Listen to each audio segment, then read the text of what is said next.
In this example, I am going to show you how to copy and rename a whole bunch of files all at once very quickly using the Pack and Go command. Now I am going to go up here to File and click on the Pack and Go. Now normally, if I had a bunch of files I needed to rename, it would be a kind of a careful process to go back in and go into SOLIDWORKS Explorer, open each file and click on Rename, look for all the references, then automatically update those, or even try to go to do a Save As inside SOLIDWORKS, or try to do Windows Explorer and try to rename the files and then try to look for them. Anyways, they become very messy with a lot of files trying to rename them, and this is the easiest way I have found to do that. So the first thing I want to do is change the folder I want to save it to. I want to put it right in this Exercise 1 folder on my desktop.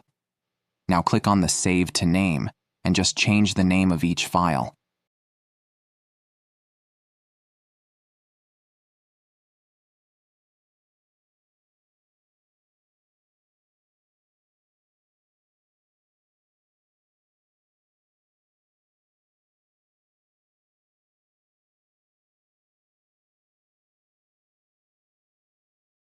I also have the option to save it to a zip file if I would like, or if I want to email it to somebody else, but in this case, I just want to see the original files.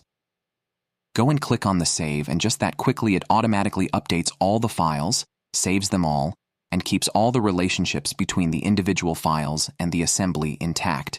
Let's go ahead and try to open that up. Click on Open.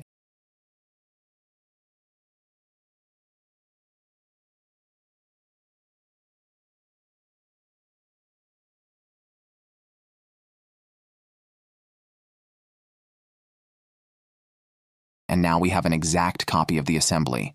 Now it has all the new files and all relationships have been copied into this new assembly. It is a really handy way, and it is very quick to rename a whole bunch of files very quickly using that command.